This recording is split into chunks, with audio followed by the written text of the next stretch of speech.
Hello students, in this video I have Kumar going to discuss part 9 of chapter 7 alternating current AC of class 12. The topic to be discussed by me in this video will be AC voltage applied to a series CR circuit and solutions to NCERT text problems 7.15 and 7.16 based on the series CR circuit. इस video में हम लोग discuss करेंगे series CR that is capacitance resistance AC circuit तथा इस circuit पर based NCERT text book का problems 7.15 and 7.16 का सॉल्यूशन, जो कि CBSE बोर्ड एग्जामिनेशंस में अक्सर पूछा जाता है इस पर आधारित प्रॉब्लम्स को, तथा कुछ स्टेट्स बोर्ड्स में भी इस पर आधारित प्रॉब्लम्स को पूछा जाता है तथा इस सर्किट को डिस्कस करने के लिए भी पूछा जा सकता है। तो सबसे पहले AC voltage applied to a series CR circuit. Suppose an AC source that is alternating current source of instantaneous voltage V is equal to V naught sin omega t is connected to the series combination of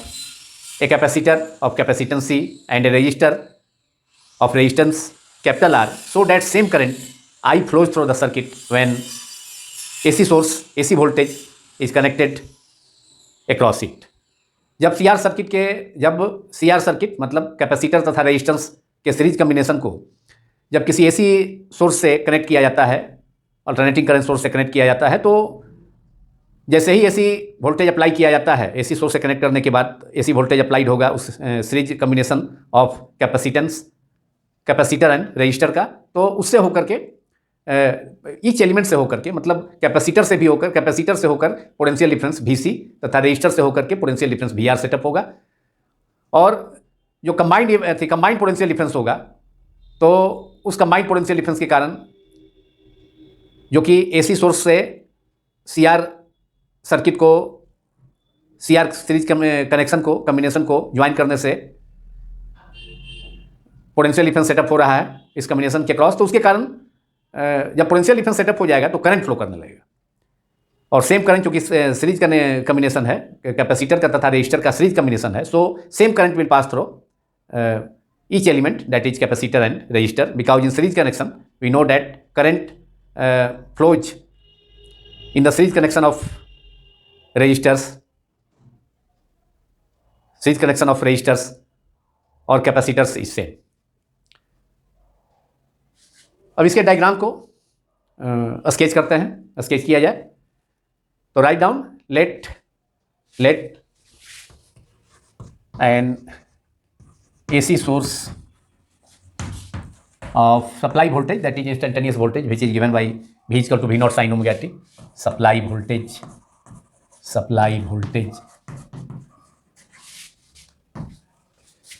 V, which is given by instantaneous value is given by V naught sin omega t, is connected or joined to the series connection of a capacitor and resistor, capacitor of capacitance C and a resistor of resistance R. Series connection of capacitor C and resistance R, so that same current will pass through the each element that is capacitor and resistor due to series connection. जैसे ही potential difference apply किया जाएगा, AC source से जोड़ दिया जाएगा capacitor तथा resistor के series connection को, वैसे ही CR कम्बिनेशन के दोनों इंड्स के बीच में पोटेंशियल डिफरेंस सेटअप हो जाएगा, ईच एलिमेंट के क्रॉस पोटेंशियल डिफरेंस सेटअप हो जाएगा, और उसके कारण करंट फ्लो करेगा, सेम करंट फ्लो करेगा, and that current suppose that same current is I, connection of C and R, so that same current I flows in the circuit, same current I flows through each element, that is the entire circuit, the current is same, so that same current I flows through it, means combination flows through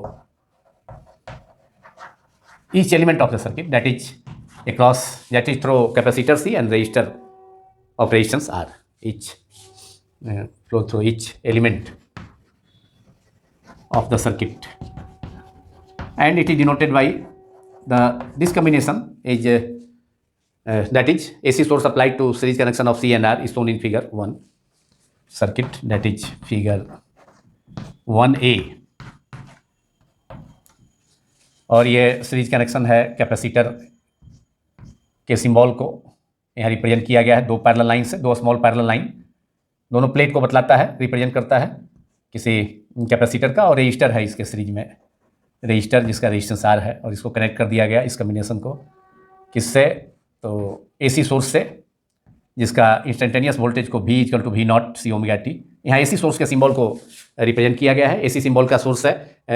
AC का जो sine wave form है उसको एक circle के अंदर रखा जाता है, सर्किल के अंदर इंक्लोज कर दिया जाता है, वह AC सोर्स का सिग्नल है।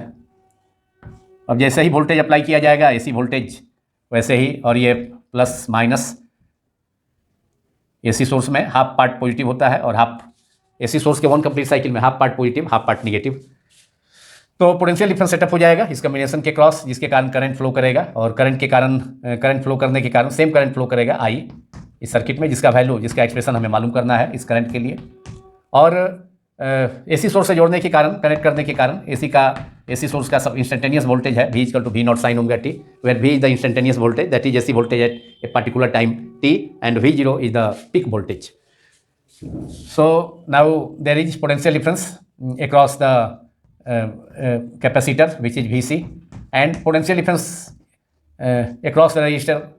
of resistance capital R is also developed, and it is potential difference PD across the resistor is VR,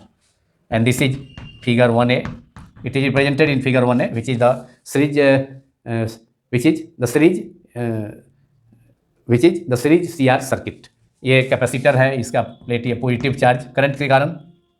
current flow करेगा तो ये कैपेसिटर चार्ज होगा, तो कलेक्टर प्लेट पर पॉजिटिव चार्ज और कंडेंसिंग प्लेट दूसरा प्लेट पर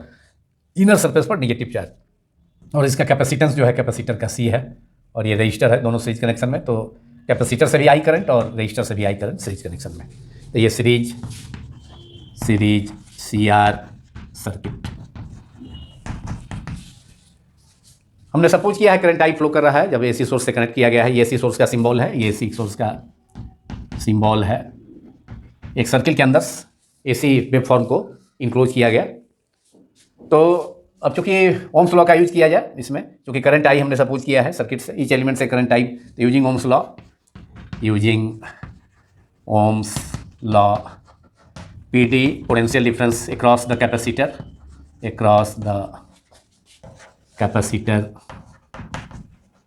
is VC = I into XC. XC is the in place of resistance in a resistive circuit. In a resistive circuit में resistance होता है. In a resistive circuit there is a resistor of resistance R.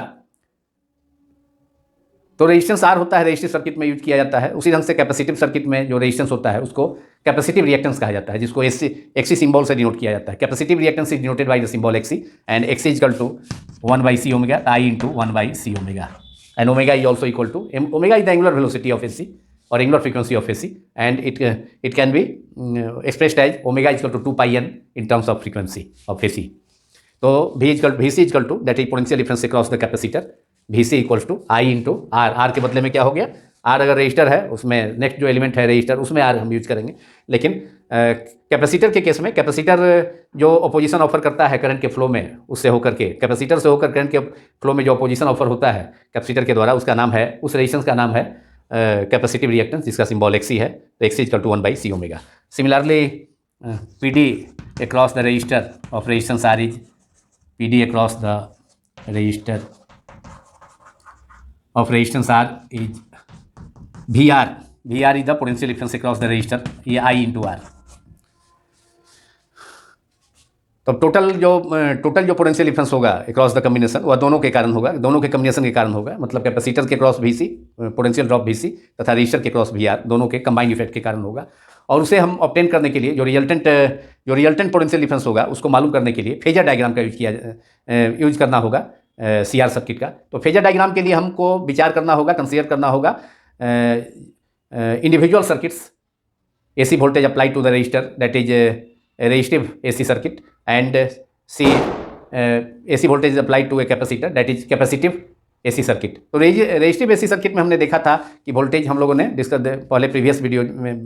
दोनों के लिए अलग अलग video हैं बनाए गए हैं इस चैनल के द्वारा। तो उसमें हम लोग देख चुके हैं कि जहाँ तक पहले विचार करते हैं, कंसीडर करते हैं रेजिस्टिव सर्किट AC सर्किट का, तो रेजिस्टिव AC सर्किट में वोल्टेज तथा करंट, माने वोल्टेज करंट सेम फेज में होता है, एक ही डायरेक्शन में होता है। तो रेजिस्टिव सर्किट के लिए हमने उसको हम रिप्रेजेंट कर सकते हैं, एक एक्स एक्सिस के लॉन्ग रिप्रेजेंट कर लिया जाए। वोल्टेज और करंट सेम, वोल्टेज और करंट दोनों जो है VR और करंट दोनों सेम डायरेक्शन में है, I भी उसी डायरेक्शन में है, सपोज किया जाए एक्स एक्सिस के लॉन्ग है, पॉजिटिव एक्स एक्सिस के लॉन्ग करंट भी, और पोटेंशियल डिफरेंस भी VR भी उसी के लॉन्ग है,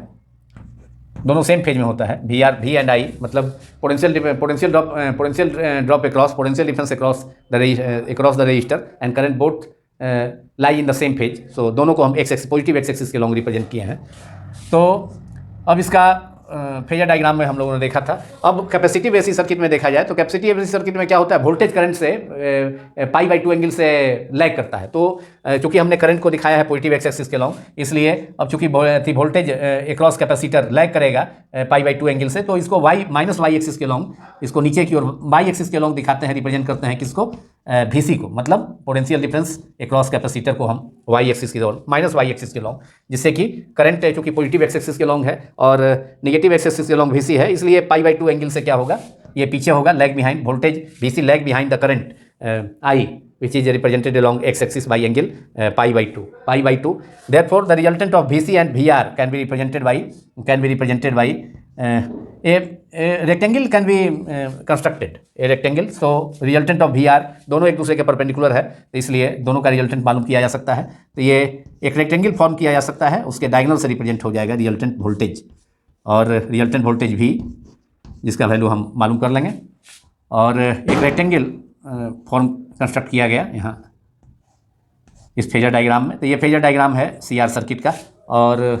इसमें फेज एंगल भी, मतलब फेज एंगल करंट, सपोज किया जाए कि वोल्टेज करंट से कितने फेज एंगल से पीछे है। ऐसे तो यहाँ पर कैपेसिटी, प्योरली कैपेसिटी सर्किट में VC I से करंट से π/2 एंगल से पीछे है, लेकिन कंबाइंड इफेक्ट जो होगा CR का, मतलब कैपेसिटर का और रजिस्टर का, और रजिस्टर में VR चूँकि I के लॉन्ग है, दोनों सेम फेज में होता है, तो एक्स एक्सिस के लॉन्ग रिप्रेजेंट किया गया है VR और I को, और VC को I के डायरेक्शन से, एक्स एक्सिस के डायरेक्शन से π/2 एंगल से रिप्रेजेंट किया गया है। लेकिन जो कंबाइंड इफेक्ट होगा VC और VC का, जो रिजल्टेंट पोटेंशियल डिफरेंस है V, वह सपोज किया जाए कि एक्स एक्सिस से कितने एंगल पर है, इंक्लाइंड है फाई एंगल पर। तो इस एंगल का वैल्यू हम, कितना फेज एंगल होगा रिजल्टेंट वोल्टेज V का, जो कि VR और VC मतलब potential difference across the register and potential difference across the capacitor का रिजल्टेंट वोल्टेज है V। तो रिजल्टेंट वोल्टेज भी makes angle phi to the direction of x axis, that is to the direction of current, and in this phasor diagram it is also clear that resultant voltage, that is the resultant of VR and VC, also resultant of VR and VC, that is V, lags behind the current by phase angle. Suppose that phase angle is phi, which we will find it, phase angle between resultant voltage V and current I, we will find in this later in this video. This is phasor diagram of CR circuit, figure 2. ये phasor diagram of CR circuit, phasor diagram of CR circuit, CR AC circuit. Figure 1B, suppose figure 2 और figure 1 ने suppose किया है first figure को, तो figure 1B यहाँ पर, ऐसे फिगर 1 2 हो सकता था अगर उसको फिगर 1 सपोज किया जाता। तो अब फेजर डायग्राम से हम निकाल लेंगे रिजल्टेंट पोटेंशियल डिफरेंस कितना है, क्योंकि एक रेक्टेंगल हमने फॉर्म किया है, और रेक्टेंगल हो गया ये ओ, इसका नाम दे दिया जाए OA, नीचे y डायरेक्शन में B है, जिधर VC रिप्रेजेंटेड है, -y के लॉन्ग, -y डायरेक्शन के लॉन्ग नीचे की ओर डाउनवर्ड, तो उसे B से रिप्रेजेंट कर दिया जाता है, -y एक्सिस है, और इसको दे दिया जाए D, जो डायगोनल से रिप्रेजेंट होगा रिजल्टेंट VR और VC का। तो इसको रिप्रेजेंट किया गया है, ये डायगोनल से रिप्रेजेंट किया गया है रिजल्टेंट वोल्टेज VR और VC का, जो कि V है। और चूंकि रेक्टेंगल है तो OB चूंकि OB जो है apply potential drop across the capacitor को रिप्रेजेंट करता है। तो रेक्टेंगल में जो अपोजिट साइड होता है, अपोजिट साइड्स वो इक्वल होता है मैग्नीट्यूड का, तो OB है VC के इक्वल रिप्रेजेंट किया है, तो AD भी VC के इक्वल हो जाएगा। अब नाउ फेजर डायग्राम में जो फिगर 1b में रिप्रेजेंट किया गया है, इसमें रिजल्टेंट वोल्टेज हम मालूम कर सकते हैं. Now in this right angle triangle OAD we have OD square equal to OA square plus AD square. और OA किससे रिप्रेजेंट किया गया है? OA रिप्रेजेंट करता है किसको? एक्स एक्सिस के लॉन्ग, इधर करंट भी रिप्रेजेंट है, तो OA रिप्रेजेंट करता है पॉजिटिव एक्स एक्सिस के लॉन्ग. OA द्वारा रिप्रेजेंट किया गया है पोटेंशियल ड्रॉप, पोटेंशियल डिफरेंस या potential drop across the resistor. So now in the phasor diagram, in the phasor diagram of CRAC circuit,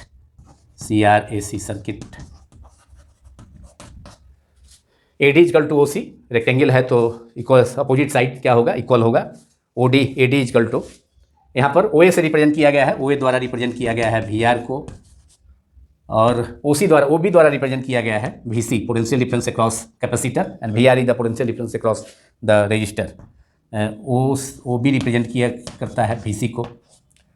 और चूँकि रेक्टेंगल फॉर्म हुआ है OADC, तो OB के parallel AD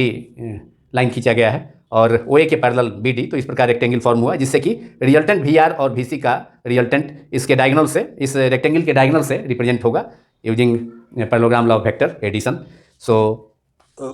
OD will represent the resultant voltage of VR and VC.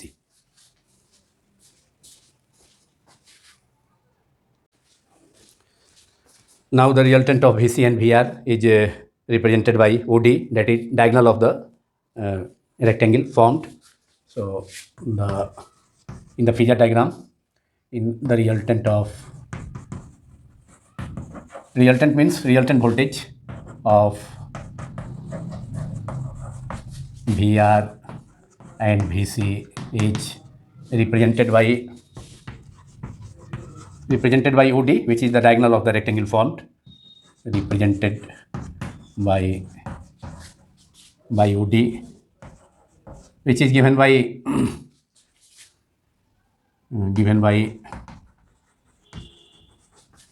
OD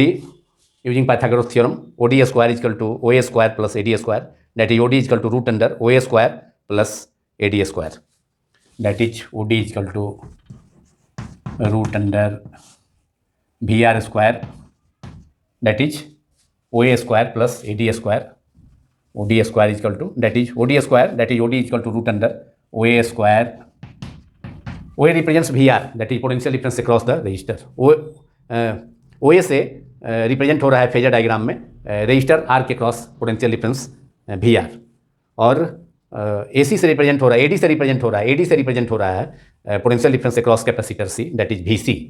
potential difference across capacitor को VC symbol से denote किया गया है, और पोटेंशियल डिफरेंस अक्रॉस रजिस्टर को VR से. तो OA square and AC represent करता है, AD रिप्रेजेंट करता है VC को, क्योंकि OB रिप्रेजेंट कर रहा है VC को, इसलिए रेक्टेंगल है, तो इसलिए OB equal to side AD OB के इक्वल होगा, OB VC है तो AD भी VC होगा. तो OA square plus AD square, that is root under OA is VR square, AD is VC square, और OD रिप्रेजेंट करता है resultant voltage of VR and VC, that is V, इसे V से रिप्रेजेंट किया गया है. The resultant voltage of VR and VC represented by V, that is along OD, which is the diagonal of the rectangle. तो V equal to root under VR using ohm's law. VR हमने मालूम किया था IR, that is I square R square plus VC I into XC, I into XC, XC is the capacitive reactance, I square that is VC square, that means I into XC का whole square, that is I square XC square, और equals to root under I square को common ले लिया गया root के अंदर ही, तो R square plus XC, R square plus XC square, और V equal to root under I square equal to I square का स्क्वायर रूट I हो जाएगा, root under R square plus XC square. XC को लिखा जा सकता है 1/c omega, XC equal to 1/c omega, XC square is 1/c omega का square हो जाएगा. देयरफॉर I, हमें I मालूम करना था करंट कितना सर्किट में फ्लो करेगा CRAC सर्किट में, तो I equal to V upon root under R square plus XC square, and it is V, ये Z हो गया, Z is the total resistance of CR circuit, Z is the total resistance of CR circuit, which is root under R square plus XC square, V upon Z. This is equation number 1, where Z is the impedance of CR circuit. Total resistance of CR circuit is called impedance. where Z equals to root under R square plus XC. XC is the capacitive reactance, which is 1 by C omega, is equal to impedance, that is total resistance of CR circuit, impedance of CR circuit, CR series circuit, CR series circuit. इस प्रकार current हमें मालूम हो गया. Current I equal to V upon root under R square plus XC square, that is V upon Z, and Z is the impedance, that is total resistance of CR circuit, root under R square plus XC square, where XC is equal to capacitive reactance, that is resistance offered by the capacitor to flow of current through it, is called capacitive reactance. Capacitor अपने से होकर current flow में जो रुकावट resistance produce करेगा उसको capacitive reactance कहा जाता है, जिसे हम रिप्रेजेंट करते हैं XC सिंबल से, और उसका सिंबल का उसे डिनोट करते हैं XC सिंबल से. और XC का जो फॉर्मूला होता है XC capacitive reactance, where capacitive reactance XC, capacitive reactance XC is equal to 1 upon C omega, that is 1 upon C. C is the angular velocity of AC, angular frequency of AC. In terms of frequency, omega can be written as omega is equal to 2 pi n. So capacitive reactance is XC is equal to 1 by C omega is equal to 1 by C into 2 pi n. SI unit of capacitive reactance is also equal to SI unit of resistance, that is ohm. तो चूंकि capacitive reactance भी resistance है, resistance offered by the capacitor to flow of current through it, so capacitive reactance का भी SI unit resistance ही होता है. इसे भी ऑब्जेक्टिव क्वेश्चंस में मल्टीपल चॉइस ऑब्जेक्टिव क्वेश्चन में इसे पूछा जाता है 12th बोर्ड से एग्जामिनेशंस में, कि what is the SI unit of reactance. It is also ohm, mho, है ना. ओम, मो, ओम हो गया ऑप्शन ए, ऑप्शन बी मो हो गया, नहीं साइमन हो गया, C option C, D none of these. तो correct answer is ohm. So SI unit of reactance is also equal to SI unit of resistance. So resistance और reactance दोनों ही करंट के फ्लो में ऑब्स्ट्रक्शन है. अंतर यही है कि रेजिस्टेंस होता है रेजिस्टर के द्वारा ऑब्स्ट्रक्शन ऑफर किया जाता है, और रिएक्टेंस कैपेसिटर के द्वारा रेजिस्टेंस ऑफर किया जाता है फ्लो ऑफ करंट में, उसके फ्लो ऑफ करंट में. तो इसलिए XC का हो गया 1 by C omega, that is 1 by C into 2 pi n. तो इस प्रकार करंट के लिए हमें वैल्यू मालूम हो गया V upon root under I equal to current in CR circuit V upon root under R square plus XC square, that is root under R square plus XC square is Z, which is impedance of CR circuit. Impedance is the total resistance of the CR circuit. Impedance भी पूछता है define करने के लिए short question में, define impedance. तो total resistance offered by an AC circuit is called its impedance, जिसमें कि एक से अधिक एलिमेंट हो, और एक एलिमेंट वाला जो होगा जैसे कैपेसिटर है, तो उसके लिए इंपीडेंस के लिए कैपेसिटिव रिएक्टेंस कहा जाता है. जब एलिमेंट में जब केवल एक ही एलिमेंट हो AC सर्किट में, कैपेसिटर, और जब इंडक्टर होता है, कोई कॉइल या सोलेनॉइड होता है, तो उस सिचुएशन में उसका जो रेजिस्टेंस होगा सोलेनॉइड किसी कॉइल का या कोई इंडक्टर का, तो उसको इंडक्टिव रिएक्टेंस कहा जाता है. लेकिन जहाँ एक से अधिक कंपोनेंट है, कम से कम 2 कंपोनेंट CR है या 3 कंपोनेंट LCR है, जिसको हम लोग डिस्कस कर चुके हैं, तो वहाँ पर भी हम लोगों ने देखा था टोटल रेजिस्टेंस को. Total resistance of LCR circuit को Z से डिनोट किया था, Z equal to root under R square plus L omega minus 1 by C omega का होल स्क्वायर. तो टोटल रेजिस्टेंस सर्किट का होगा जिसमें सर्किट एलिमेंट में कम से कम 2 एलिमेंट हो, एक से अधिक हो, तो उसके लिए टोटल रेजिस्टेंस उस सर्किट के टोटल रेजिस्टेंस को रिप्रेजेंट करने के लिए इंपीडेंस का यूज किया जाता है. अब इसमें फेज एंगल जो रिजल्टेंट वोल्टेज V, दोनों का VR और VC का फॉर्म किया है एक्स एक्सिस के डायरेक्शन से, मतलब करंट के डायरेक्शन से. तो कितना है वो एंगल, फेज एंगल फाई है. और इस फिगर से ये क्लियर है फेजर डायग्राम से कि जो रिजल्टेंट वोल्टेज V है वह करंट से फाई फेज एंगल से कहाँ है, पीछे है, या current leads the resultant voltage by phase angle phi, और resultant voltage lags behind the current by phase angle phi. क्योंकि नीचे है, वोल्टेज नीचे की ओर जा रहा है, 4th क्वाड्रेंट में है नीचे, मतलब माइनस वाई और एक्स एक्सिस के क्वाड्रेंट में है, तो इसलिए ये नीचे की ओर जा रहा है. मतलब नीचे की ओर का मतलब है कि वोल्टेज करंट एच के पॉजिटिव एक्स एक्सिस की ओर है, और ये वोल्टेज OD एक्स और माइनस वाई प्लेन में है. तो ये निश्चित रूप से वोल्टेज करंट से फेज एंगल में पीछे है, और कितने फेज एंगल से पीछे है, तो फाई, इसका वैल्यू भी निकाल लेंगे इसी फेजर डायग्राम के इस एंगल से, वो in the right angle triangle OAD. तो ये तो क्लियर है कि CR सर्किट में, CR AC सर्किट में voltage lags behind the current through phase angle phi, और उस फेज एंगल का वैल्यू हमें मालूम करना है. तो उसके लिए फिर tan phi in the right angle triangle OAD tan phi. तो यहाँ तो voltage it is clear that from the phasor diagram,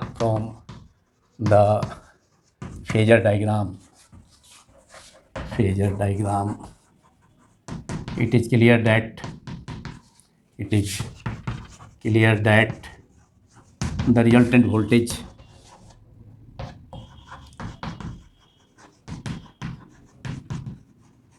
V lags behind the current, AC current I lags behind AC current by phase angle phi, जो हमने suppose किया है, जिसका value हम obtain करेंगे, जिसके लिए expression by the phase angle phi. Now for phase angle phi हम एक फार्मूला फेज एंगल के लिए मालूम कर सकते हैं फेजर डायग्राम से ही। Phase angle phi in the right angle triangle OAD tan phi equal to perpendicular, that means phi एक फेज एंगल है तो इसके सामने का साइड AD परपेंडिकुलर होगा और OA बेस हो जाएगा, तो tan phi equal to AD upon OA, tan phi equal to AD upon OA। So in the phasor diagram using triangle OAD, in the right angle triangle OAD we have tan phi equals to perpendicular AD upon base OA and AD is VC। AD represent करता है capacitance, potential difference across the capacitor VC, and OA represent करता है current के along, x axis के along है, plus axis के long OA जो represent करता है, जो करंट भी एक्स एक्सिस के लॉन्ग ही है, क्योंकि रेजिस्टिव सर्किट में VR और I मतलब potential drop across the resistor और करंट सेम फेज में होता है, इसलिए दोनों को एक्स एक्सिस के लॉन्ग रिप्रेजेंट किया गया है। तो VC upon OA equal to VR and VC is potential difference across capacitor is I into XC, which is using Ohm's law, that is tan phi VC upon VR। एक potential difference के term में ratio हो गया, तो this is equation number 2, और tan phi equals to VC that is I into XC and VR I into R using Ohm's law, I से I cancel हो गया, that is XC upon R second formula हो गया ये equation number 3 tan phi के लिए, that is phi equal to tan inverse XC upon R, और XC का वैल्यू लिखा जा सकता है और इसको ओमेगा के टर्म में भी ला सकते हैं, और कैपेसिटर C, R और ओमेगा तीनों के टर्म में tan phi equals to XC equal to 1/c omega upon R है तो इंटू R, तो 1/c omega R that is phi equal to tan inverse 1/c omega R, और फिर omega को फ्रीक्वेंसी के टर्म में भी एक्सप्रेस किया जा सकता है, C omega equal to 2πn into R। This is equation number 4। Therefore we can phase angle between the resultant voltage V represented by OD in the phasor diagram, that is diagonal of the rectangle, and VR which is represented along represented by the side OA of the rectangle, and that is which lie along the x-axis along with the current। So tan phi equal to, or tan phi in the next step we can write tan phi equal to simply phase angle, therefore phase angle is equal to tan inverse, tan RHS में चला जाएगा तो tan inverse 1/c omega R। तो इस प्रकार phase angle भी मालूम हो गया, phi equal to tan inverse 1/c omega by R in phase angle in series CR circuit. इस प्रकार CR circuit when AC voltage applied to the series connection of CR circuit, then we obtain current in the CR circuit and its impedance, total resistance of CR circuit and phase angle with the help of phasor diagram। इस प्रकार CR AC circuit discuss हुआ। अब CR circuit पर based NCERT text problems, 2 text problems, एक 7.15 and followed by 7.16 is related to 7.15, जिसे अक्सर CBSE board में या कुछ अदर बोर्ड्स में भी पूछे जाते हैं इस पर बेस्ड प्रॉब्लम्स।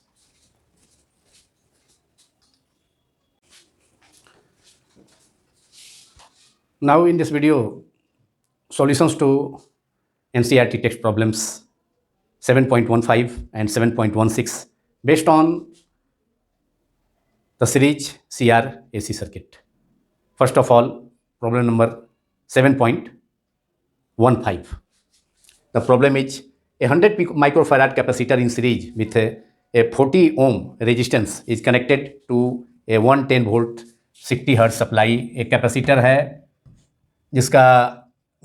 कैपेसिटर है जिसका कैपेसिटेंस दिया 100 माइक्रोफैराड, और उसे एक रजिस्टर से जिसका रेजिस्टेंस भी दिया है R इक्वल टू 40 ओम, और इस कैपेसिटर को इस रजिस्टर के सीरीज में कनेक्ट कर दिया गया है, जबकि इस कैपेसिटर जिसका सिंबल को रिप्रेजेंट किया गया है 2 स्मॉल पैरेलल लाइंस द्वारा, एक कलेक्टर प्लेट है लेफ्ट साइड का, दूसरा कंडेंसिंग प्लेट है, और इसका कैपेसिटेंस है C equal to 100 microfarad that is 100 into 10⁻⁻⁶ farad. और इस कम्बिनेशन को, मतलब कैपेसिटेंस तथा रजिस्टर के इस सीरीज कम्बिनेशन को, दोनों को कैपेसिटर तथा रजिस्टर को सीरीज में जोड़ा गया है और इस कम्बिनेशन को कनेक्ट किया जाना है किससे, किया गया है सप्लाई वोल्टेज से, जिसका value RMS value, supply voltage का जो वैल्यू होता है उसको आरएमएस वोल्टेज समझना चाहिए। Supply voltage is RMS voltage root mean square voltage. तो I R M S V R M S 110 volt है, तो आई आर एम एस हम मालूम कर सकते हैं। V R M S is equal to V naught upon root two, therefore और and I R M S is equal to V R M S upon R, simple अगर resistive circuit है तो। और यहाँ पर I R M S is equal to I naught upon root two, therefore I naught is equal to I R M S multiplied by root two. और इस circuit में current मालूम करना है सी आर सर्किट में, तो आई इजकल टू, अभी हमने देखा आई इजकल टू भी that is supply voltage V R M S upon total resistance of C R circuit which is called impedance. मतलब I R M S is equal to V R M S upon Z. इस ढंग से आई R M S निकल सकता है इस circuit में जबकि वी आर एम एस दिया हुआ हो। और पीक वैल्यू मालूम करना है करंट का, तो आई नॉट इजकल टू, अब I naught is equal to I R M S multiplied by root two. I R M S चूँकि I R M S is equal to I naught by root two होता है, therefore I naught is equal to I R M S into root two. और I R M S I naught is equal to V naught upon Z and V naught is equal to V R M S into root two upon total impedance Z equal to root under are square plus X E square that is 1/c omega square. अब इसको AC source से जोड़ा गया है, तो AC source का दिया है V R M S voltage दिया है सप्लाई वोल्टेज का, और फ्रीक्वेंसी भी दी हुई है। इसका वी का मतलब V R M S, V means R M S voltage, supply voltage को आर एम एस वोल्टेज समझना चाहिए। और ये है 110 वोल्ट और फ्रीक्वेंसी एन दिया है 60 हर्ट्ज। तो इस प्रॉब्लम के लिए मैंने एक डायग्राम भी यहाँ स्केच कर दिया जिससे कि आप लोगों को ठीक ढंग से अंडरस्टैंडिंग हो सके प्रॉब्लम का। तो इसमें करंट जो है जैसे ही इसको सीरीज कम्बिनेशन सी और आर को अगर सप्लाई वोल्टेज जोड़ेंगे तो इससे करंट फ्लो करेगा I, that is I means I R M S, V means V R M S. Now we have to solve it. तो सी दिया है कैपेसिटर का कैपेसिटेंस, जो कि हमने डायग्राम में भी उसको रिप्रेजेंट किया है। C is equal to 100 microfarad it is given, that is 100 into 1 microfarad is 10⁻⁻6 farad. And supply voltage भी मीन्स V R M S, it is 110 volt है। फ्रीक्वेंसी दिया हुआ है एसी सप्लाई का N is equal to 60 hertz, frequency का ऐसा unit हर्ज होता है। तो व्हाट इज ए पार्ट पूछता है प्रॉब्लम में, ए पार्ट पूछा गया है what is the maximum current in the circuit. तो using ohm's law we have maximum current in the circuit, that is C R circuit, maximum current in C R series circuit, capacitance resistance series circuit और capacitor register series circuit, C R series AC circuit, AC से connected किया गया है तो series circuit. It is given by I naught, maximum current है तो maximum current क्या हो जाएगा I is equal to V upon R, that is V naught. और यहाँ चूँकि दोनों कंपोनेंट है, केवल रजिस्टर रहता तो उसके लिए आर यूज होता, यहाँ पर अभी हमने ऑब्टेन किया था सी आर सर्किट में। Total resistance of C R circuit is called impedance, तो V naught upon Z and Z is V naught कितना हो जाएगा, क्योंकि V R M S is equal to होता है V naught upon root two, therefore V naught is equal to V R M S multiplied by root two, V naught is equal to V R M S root mean square voltage multiplied by root two upon Z equal to root under are square plus X C square, R square plus X C square. X C is the capacitive reactance which is 1/c omega. अब X C की जगह 1/c omega लिखा जा सकता है equal to V R M S. V R M S का value है next step में पुट कर दिया जाएगा, भी सप्लाई वोल्टेज ही वी आर एम एस है 110 वोल्ट है, तो V R M S multiplied by root two divided by root under are square plus 1/x is equal to 1/c omega, that is 1/c square omega square, और C omega is equal to 2πn, that is we can write it as V R M S multiplied by root two upon root under are square plus 1/c square and omega is equal to 2πn, तो omega की जगह 2πn replace कर सकते हैं, 2πn square that is 2πn that is 2 square मतलब 4 means 4 square n square 2πn का whole square omega is equal to, omega angular frequency है, angular velocity है, उसे फ्रीक्वेंसी के टर्म में कन्वर्ट कर सकते हैं। Omega is equal to 2πn, angular velocity is equal to 2π times the frequency, angular velocity is of A C is 2π times its frequency. तो C omega की जगह 2πn रखेंगे, 2πn का whole square that is 4 square n square. 4 pi square N square. अब केवल यहाँ पर इसका वैल्यू पुट करना है, तो वैल्यू पुट किया जा सकता है।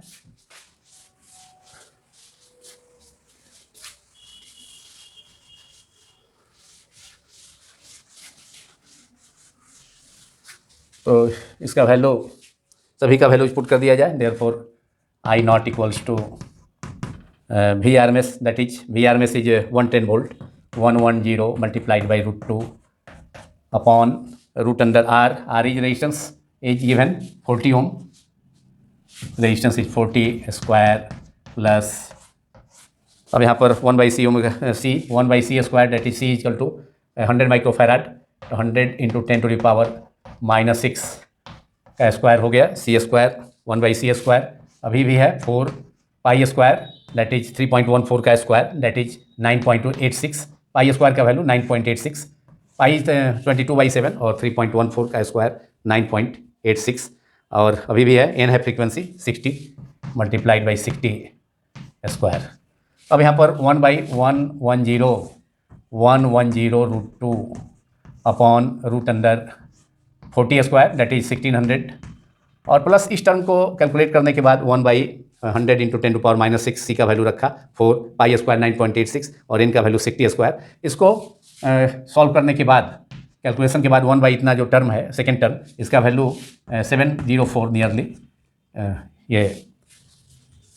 we can obtain it after calculation. So in the RHS, in the denominator of RHS we have I naught equals to 110 √2 divided by 1600 plus 704 that is 2304, और 2304 का स्क्वायर रूट एकदम स्टैंडर्ड फॉर्म में है 48 that is 110 √2 का value 1.414 लिखा जा सकता है, √2 का वैल्यू, और ये हो गया 48। अब 2 से 48 भी कैंसिल हो जाएगा 24, और यहाँ पर 110 भी 55। अब 55 में 1.414 से मल्टीप्लाई करके 24 से डिवाइड अगर किया जाए तो I0 का वैल्यू इसे किया जा सकता है 1414 upon 55 multiplied by 55, 5 into 4 20, 0 2 remainder, 5 into 1 1 7, 5 into 4 0 20 remainder 2, 5 into 1 5 plus 2 7, 5 into 4 20 remainder 2, 5 into 1 5 plus 2 7, 5 into 4 20 0 remainder 2, 5 into 1 5 plus 2 7, 0 7 7 7 7, that is 7 7. In the denominator we have 7 7 7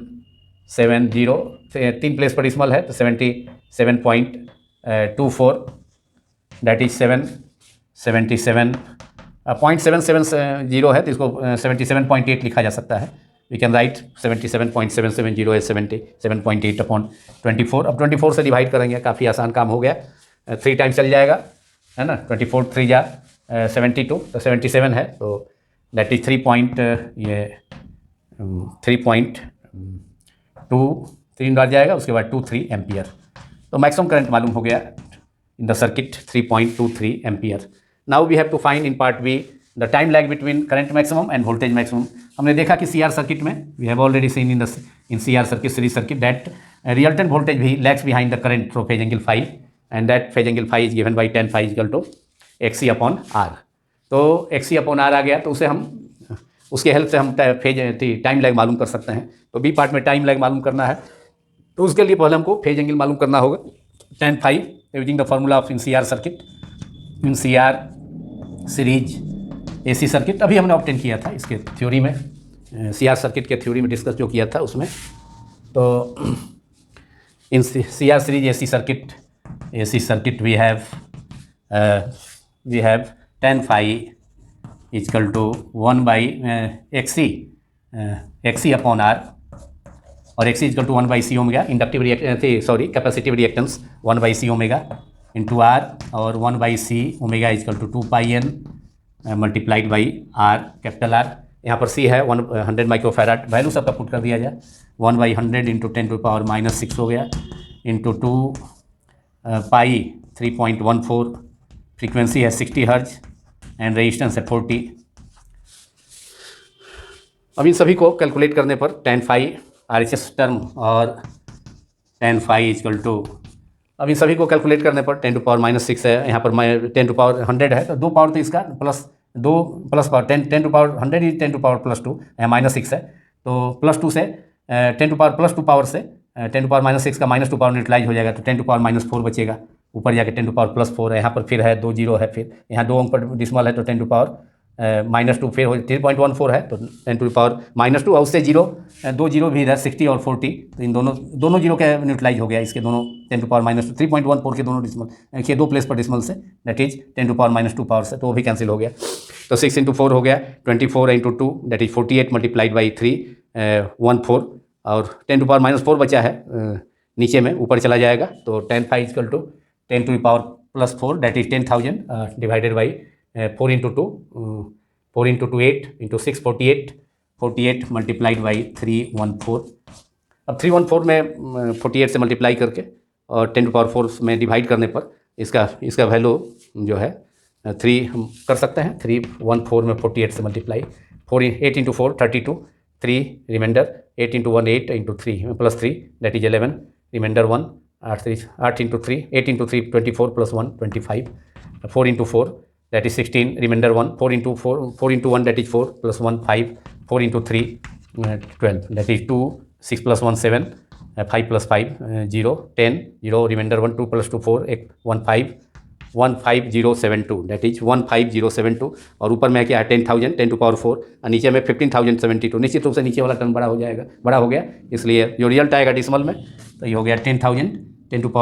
that is 10,000 upon 15,072। अब इसे हम डिवाइड करेंगे तो ये क्योंकि डिनोमिनेटर बड़ा है, ऊपर 10,000 नीचे 15,002, तो इसको डिवाइड 15,072 से 10,000 डिवाइड करने पर 0.6631 इतना आएगा tan phi का वैल्यू, और ये 0.6631 ये वैल्यू है कितना 31 आएगा डिवाइड करने के बाद, और इसका tan में जो वैल्यू होगा इसका इक्विवेलेंट 0.6631 tan का अगर ट्रिग्नोमेट्रिक टेबल से देखा जाए तो इसका वैल्यू 33.5 डिग्री, तो ये हो जाएगा that is tan 33.5 degree which is equivalent to 0.6631 is equivalent to tan 33.5 degree. Therefore phase angle भी हमें मालूम हो गया, फाई मालूम करना था, तब हम टाइम लैब आसानी से अब निकाल सकते हैं। तो फेज एंगल हो गया कितना, फेज एंगल इज 33.5 डिग्री। इसे रेडियन में कन्वर्ट कर दिया जाए, क्योंकि फेज एंगल जो हम मालूम करेंगे टाइम लैग, तो theta equal to omega T और phi equal to omega T, तो T equal to phi upon omega, तो रेडियन में उसको, और ओमेगा इक्वल टू 2πn है, तो इसे रेडियन में कन्वर्ट कर दिया जाए इस वैल्यू को, तो फाई आ गया phase angle between resultant voltage and current is phase angle phi हो गया कितना, phase angle tan phi equal to tan 33.5 degree that is phase angle between voltage and current, phase angle between resultant voltage V and current I, V and I is phi equal to 33.5 degree and that is 1 degree equal to pi upon 180 radian, pi upon 180 radian में हमने convert कर दिया, RAD radian का symbol है। तो phi आ गया 33.5 degree, phase angle between voltage resultant voltage and current I in CR circuit at phi equal to 33.5 degree that is 33.5 into pi by 180 radian, that is therefore time lag between voltage maximum and current maximum, time lag between voltage maximum, जानते हैं कि voltage current से phi angle से phase angle से CR circuit में resultant voltage current से lag करता है फाई फेज एंगल से, और फेज एंगल मालूम हो गया 33.5 डिग्री से लैग कर रहा है रिजल्टेंट वोल्टेज करंट के रिस्पेक्ट में। तो time lag between voltage maximum and current maximum जो प्रॉब्लम में पार्ट बी में दिया है, करंट मैक्सिमम एज, और उसका टाइम मालूम करना है, तो चूँकि theta equal to omega T और phi equal to omega T, therefore T equal to phi upon omega, ये फार्मूला हो गया टाइम लैग के लिए। और इस टाइम लैग निकालने के लिए कई बार प्रॉब्लम, खासकर CBSE बोर्ड में इसे कई बार पूछा जाता है, इंडक्टिव सर्किट में भी टाइम लैग और यहाँ पर भी। तो फाई इक्वल टू हो गया 33.5 multiplied by pi upon 180 degree radian, 180 radian, and omega equal to 2πn, तो 2π ओमेगा की जगह 2πn कर दें, और n इक्वल टू कितना है 60 हर्ट्ज, और पाई से पाई कैंसिल हो गया, यहाँ पर पाई से पाई कैंसिल हो गया। अब यहाँ पर 2 जीरो है, मतलब 60 का 60 का एक जीरो है और फिर 180 का एक जीरो है, तो 10 टू पावर 2 10 स्क्वायर नीचे में, ऊपर जाकर के 10 टू पावर -2 हो जाएगा। और नीचे में मल्टीप्लाई करेंगे 6 into 2 that is 12 multiplied by 18, तो 33.5 न्यूमरेटर में है और 12 multiplied by 18 equal to 216। So we have time lag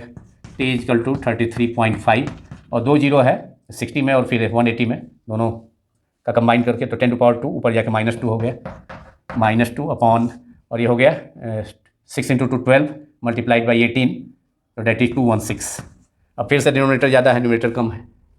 33.5 है और ये 216 है, तो यहाँ पर 33.5 है तो डेट इज 335 बाई 10, या सीधे इसका 10 टू पावर -1 इसमें हो जाएगा 35 इंटू 10 टू पावर -1, यहाँ 10 टू पावर -3 है, ये हो जाएगा 335 multiplied by 10 to the power -3 divided by 216। अब डिनोमिनेटर अब उस पहले न्यूमरेटर कम था, डिनोमिनेटर ज़्यादा था, अब न्यूमरेटर ही ज़्यादा है क्योंकि -1 पावर 0.5, तो 10 टू पावर -3 कर दिए हैं -2 में ऐड करके।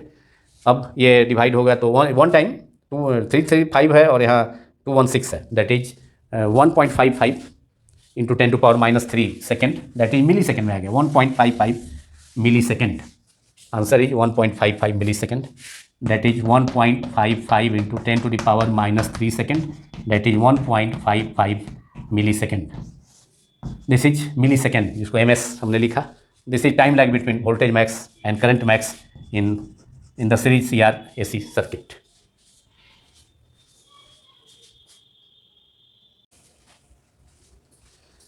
Now question number 7.16 NCERT text problem. The problem is obtain the answers to part A and part B in exercise 7.15, which we have already discussed. If the circuit is connected to a 110 volt and 20 kilohertz supply, now supply voltage of AC is 110 volt and frequency is 12 kilohertz. Frequency is changed. Kilohertz, meaning frequency is changed from the initial problem, from the previous problem 7.15. Hence, explain the a statement of that a capacitor is a conductor at very high frequencies AC, and compare this behavior with that of a DC circuit after the steady state. मतलब high frequency के लिए इस behaviour को DC circuit के लिए क्या होगा, कैसा बिहेवियर होगा हाई फ्रीक्वेंसी पर, हाई फ्रीक्वेंसी DC के लिए, तो मैंने हाई फ्रीक्वेंसी के लिए ये DC सर्किट के लिए कैसा बिहेवियर होगा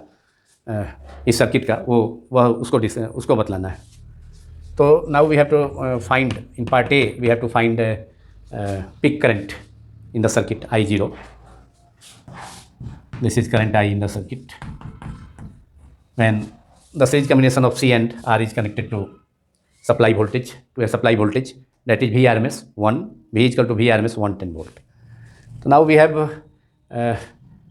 to find first capacitive reactance 1 by C omega XC, क्योंकि फेज एंगल में भी formula tan phi is equal to second part में मालूम करना है, time lag between maximum current voltage maximum and current maximum, तो वहाँ पर भी tan phi is equal to XC by R, तो XC का चाहिए value. Capacitive reactance XC is equal to 1 by C omega, that is 1 by C, omega is 2 pi n। अब C is given 100 microfarad, capacitance का वही value है, register का वही value है कि वो सप्लाई वोल्टेज चेंज हुआ है उसकी फ्रीक्वेंसी, तो 1 by C, C is 100 microfarad, that is 100 into 10 to the power -6 farad multiplied by 2, pi is 3.14, 22/7, and frequency n is changed 12 kilo hertz, that is 12 multiplied by 10 to the power 3 hertz. 12 kilohertz, 1 kilo is equal to 10 to the power 3, 1000. So after calculation we can obtain this value XC, x to the power यहाँ पर 100 है, -6 है, तो यहाँ 100 का +2 power से मतलब 2 zero, 100 के 2 जीरो मतलब 10 स्क्वायर से इसका पावर -6 का -2 पावर न्यूट्रलाइज हो जाएगा, तो यहाँ पर -4 बच जाएगा, तो 10 to the power 4 और यहाँ 10 to the power 3 और 10 to the power, फिर यहाँ पर यहाँ 3.14 के दो निगेटिव पावर है, हम दो प्लेस पर डिसिमल है, तो 314 इंटू 10 टू पावर -2 और यहाँ 4 है, तो 4 यहाँ पर 4 में से -2 चला जाएगा, 10 टू पावर 4 का पावर से न्यूट्रलाइज होगा, -2 पावर, तो 10 टू पावर 2 बचेगा, नीचे 10 टू पावर 3 है, तो ऊपर चला 10 टू पावर 2, 10 टू पावर नीचे 10 टू पावर 2 और ऊपर 3, फिर 10 टू पावर 3, 10 टू पावर 5, ऊपर जाकर 10 टू पावर -5 हो जाएगा, काफ़ी स्मॉल वैल्यू आएगा, तो और नीचे 12 into 2 that is 24 24 multiplied by, अब तो केवल 3.14 ही बचा है इसमें, क्योंकि यहाँ पर भी इसके 2 पावर को हमने यहाँ -4 के 2 पावर से यूटिलाइज किया था, तो इसलिए यहाँ पर 10⁻³ है पावर। मैंने पहले तो 100 का 2 पावर को इसके -6 के 2 पावर से यूटिलाइज किया गया, यहाँ पर पावर -4 बच गया, -4। अब फिर यहाँ पर -2 3.14 का 2 पावर है, तो -6 हो गया, और -6 से 10⁻+3 है, तो इसका 3 पावर न्यूट्रलाइज हो गया, तो कुल मिला करके बचेगा 10 टू पावर, नीचे में 10 टू पावर -4 और -2 3.14 पावर का 10 टू पावर -2, तो -6 हो गया, ये -6 हो गया और +3 पावर है, तो 10 टू पावर कुल मिला के 10 टू पावर -3 बचेगा, ऊपर जाके 10 टू पावर -3, और ऊपर जाकर हो जाएगा कितना 10 टू पावर +3, और यहाँ पर बच रहा है 10 टू पावर -4, और ये -2 -6, और -6 में से 10 टू पावर +3, तो 10 टू पावर -3 पावर बच रहा है कुल मिला के ओवरऑल, तो 10 टू पावर 3 हो जाएगा, और नीचे 24 मल्टीप्लाइड बाई 314। अब यहाँ मल्टीप्लाई कर देंगे 314 मल्टीप्लाइड बाई 24 से डिनोमिनेटर में, तो 4 × 4 16, 1 रिमाइंडर, 4 × 1 5 + 1 5, 4 × 3 12, 4 × 2 8, 2 × 1 2, 3 × 2 6, 8 + 5 13, 1 रिमाइंडर, 2 + 2 4 + 1 5 6 7 5 3 6, ऊपर 1000 है, तो निश्चित रूप से ये वैल्यू डिसिमल में जाएगा, स्मॉल वैल्यू होगा 10 to power 3, that is 1000 upon 7536। अब 1000 में 7536 से डिवाइड करेंगे, तो इसका वैल्यू काफ़ी स्मॉल आएगा, और ये स्मॉल वैल्यू एक बार जाएगा 7536, यहाँ पर डिसिमल देंगे तो 10,000 हो जाएगा, 0.13 नियरली 133, तो 0.13 XC का वैल्यू आ गया कितना 0.13, उसके बाद 27 आ सकता है इतना, जो कि काफ़ी स्मॉल वैल्यू है। इंडक्टिव रिएक्टेंस का वैल्यू मालूम हो गया 0.1327 ohm. Now we have total impedance of the circuit मालूम करना है, अतः मैक्सिमम करंट मालूम करना है पार्ट ए में, तो इम्पिडेंस हो जाएगा सर्किट का Z = √R² + XC² and resistance is given in the previous problem 7.15 R = 40² + XC। Capacitive reactance का वैल्यू आ गया 0.1327, अभी हमने मालूम किया 0.1327 स्क्वायर, और ये वैल्यू 0.1327 का स्क्वायर आई 40² 1600 हो जाएगा, इससे ये वैल्यू काफ़ी 0.131 से भी कम वैल्यू है, काफ़ी स्मॉल वैल्यू है, तो 40² के कंपेरिजन में इसको नेगलेक्ट कर सकते हैं, तो केवल यहाँ पर 40√40² सेकेंड टर्म को नेगलेक्ट कर दिया इस 40 के ओम के कंपेरिजन में, बिकॉज इट इज 0.1327 है, दैट इज 40 ओम, ये 40 ओम आ गया इम्पिडेंस। अब पार्ट ए में हमें सॉरी पार्ट ए में हमको मालूम करना था maximum current through the circuit, maximum current या peak current in the circuit, peak current that is I0, peak current in circuit means CR circuit, CR series circuit, ये CR series AC circuit, peak current मालूम करना है, तो हमको I0 = V0 ohm's using ohm's law, I0 = V0 peak voltage upon total impedance of CR circuit, that is total impedance में total impedance of the CR circuit is total resistance of CR circuit, और V0 since VRMS V0 नहीं मालूम है, लेकिन VRMS तो दिया है, VRMS is supply voltage, 110 voltage supply voltage which is VRMS, इसे VRMS समझना चाहिए, तो VRMS = V0/√2, therefore V0 = √2 × VRMS, तो ये हो गया VRMS, V0 = VRMS multiplied by √2 upon Z is 40 ohm. Now we can obtain I0, and it is, so VRMS, putting the value of VRMS, we have 110, we can obtain the value of I0, or I0 equals to VRMS 110 multiplied by √2, √2 is 1.414 divided by 40, अब 110 के 0 से 40 का एक 0 का neutralise हो गया, cancel हो गया, तो we have 11.1414 upon 4, 11 multiplied by 1.414 upon 4, that is multiply करो 15.554 मल्टीप्लाइड बाई 4, अगर मल्टीप्लाई किया जाए 11 से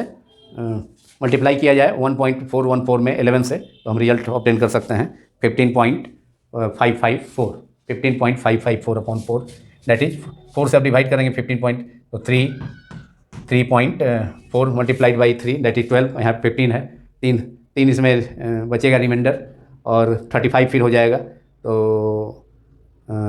इसके बाद 8 टाइम्स 4 इंटू 8 32, 35 है, 8 फिर 3 बचेगा, फिर 35, 3.88 ऐसे जाएगा, और आगे भी तो 3.9 लिखा जा सकता है, 3.9 एम्पियर दैट इज इतना एम्पियर, 3.88 दैट इज 3.9 एम्पियर। तो करंट का वैल्यू मालूम हो गया, आई नॉट हमें मालूम हो गया। और बी पार्ट में मालूम करना है हमें, बी पार्ट में हमें मालूम करना है time lag between voltage maximum and current maximum. हम जानते हैं कि सीआर सर्किट में वोल्टेज करंट से फाई एंगल से, फेज एंगल फाई से लैग करता है, और फाई का वैल्यू हम मालूम कर सकते हैं 10 फाई का वैल्यू, जो कि इस केस में काफ़ी स्मॉल होगा। तो now for time lag between current maximum, current voltage maximum and current maximum, we have part B, phase angle हम मालूम कर लें 10 phi, that is phase angle between the resultant voltage V and current I, that is 10 phi from the using the formula 10 phi Xc upon Xc, that is inductive reactance Xc upon R, और Xc equal to 1 by C omega, जिसका value हमने Xc का value obtain किया था 0.1327 पहले ही, 0.1327 ohm upon resistance is 40, resistance is 40। अब 0.1327 में 40 से डिवाइड करेंगे, काफ़ी स्मॉल वैल्यू आएगा, और 4 3 टाइम्स 0.00 और 3 टाइम्स 33 0.0033, और ये काफ़ी स्मॉल वैल्यू ये है 0.033, और 10 ट्रिग्नोमेट्री टेबल से इस वैल्यू का हम वैल्यू मालूम कर सकते हैं, काफ़ी कम, नियरली 0 डिग्री, मतलब ये 10 में ही आएगा, 10 0.12 से भी कम ही आएगा, 0.19 डिग्री, 19 माने 0.2 डिग्री, मतलब nearly 0 degree, that is 0.19 degree means 0.2 that is, और 10 फाई इजकल टू 10 0.2 डिग्री, तो नियरली 5 फेज एंगल हो गया वोल्टेज एंड करंट मैक्सिमम के बीच में। वोल्टेज मैक्सिमम करंट 0.2 डिग्री, और 0.2 डिग्री का मतलब काफ़ी स्मॉल है, nearly 0 degree, phase angle nearly 0 degree. तो अब इसलिए देयरफॉर 10 फाई टाइम लैग हो गया, टाइम लैग कितना होता है, T phi equal to omega T, तो फाई नियरली 0 हो गया, तो टाइम लैग भी 0 ही हो गया। तो time lag between current maximum and voltage maximum phi by theta equal to omega T, या फाइव और phi equal to omega T, that is T equal to phi by omega, और phi 0.2 degree है nearly, तो कहने का मतलब है कि फाई 0 नियरली 0.2 डिग्री को 0 डिग्री मान लिया, omega by that is 0, time lag is 0 between voltage maximum and current maximum, and here phase angle between current and resultant voltage and current phi is equal to 0.2 degree, 0.19 that is 10 0.19 degree, that is phi is equal to 10 0.2, that is phi is equal to 0.2 degree, nearly 0 degree. So time lag between voltage, resultant voltage and current is maximum is 0. Now अब AC का मैंने high frequency के लिए इसमें बतलाना कि high frequency के लिए AC circuit, ये जो CR सर्किट है वो कंडक्टर जैसा बिहेव करेगा। तो हाई फ्रीक्वेंसी AC के लिए क्या हो जाएगा, high frequency for high frequency AC, high frequency AC XC equal to होता है 1 by C omega, frequency high है तो ओमेगा भी हाई होगा, तो XC काफ़ी कम होगा, बहुत कम होगा, निगलिजिबल बहुत small, very XC inductive reactance very small, तो करंट फ्लो करने में कोई सर्किट से होकर करंट फ्लो करने में कोई रुकावट नहीं होगी, so it behaves as a conductor, so the circuit behaves as a conductor, so hence very small हो गया, ये इंडक्टिव रिएक्टेंस वेरी, कोई मतलब रेजिस्टेंस ऑफर नहीं होगा, बहुत स्मॉल रेजिस्टेंस ऑफर होगा, तो current therefore current will very high, therefore current will high, current for the circuit will high, current will be very high, therefore it behaves as a conductor, that is the circuit behaves as a, it behaves as a conductor, behaves as a conductor, यही show करना था कि कैसे conductor जैसा behave करेगा। और for steady DC के case में कैसा बिहेवियर होगा, तो डीसी में तो डीसी की फ्रीक्वेंसी 0 होती, अब 0 होने से कैपेसिटिव इंडक्टिव ये कैपेसिटिव रिएक्टेंस का वैल्यू क्या हो जाएगा, इनफाइनाइट हो जाएगा। इसलिए स्टेडी करंट के लिए for DC source steady current के लिए सर्किट कैसा बिहेव करेगा, सर्किट बिहेव करेगा ओपन सर्किट जैसा, उससे करंट फ्लो डीसी को अलाउ नहीं करेगा कैपेसिटर उस सिचुएशन में। फॉर डीसी के लिए जो डीसी सप्लाई के लिए क्या होगा, frequency angular frequency N equal to DC का क्या होता है, फ्रीक्वेंसी जीरो होता है, तो एन जीरो तो एंगुलर वेलोसिटी भी उसका क्या होगा, जीरो हो जाएगा। इसलिए X equal to 1 capacitive reactance for DC supply is 1/c omega and omega is zero, therefore 1/c into zero that is 1/0 that is infinity, that is capacitive reactance is infinity. जब capacitive reactance infinity हो गया तो capacitive inductance क्या है, capacitive reactance क्या है, inductive reactance, inductor का जो रेजिस्टेंस होता है उसको, और कैपेसिटेंस जो रेजिस्टेंस ऑफर करता है उसको कैपेसिटिव रिएक्टेंस कहा जाता है। कैपेसिटिव रिएक्टेंस इनफाइनाइट हो गया तो वह करंट को पास नहीं करने देगा। तो फॉर डीसी मतलब डीसी सोर्स के लिए जो करंट होगा स्टेडी करंट, माने स्टेडी करंट क्या हो जाएगा, डीसी के केस में सोर्स के लिए करंट जो हो जाता है स्टेडी करंट होता है,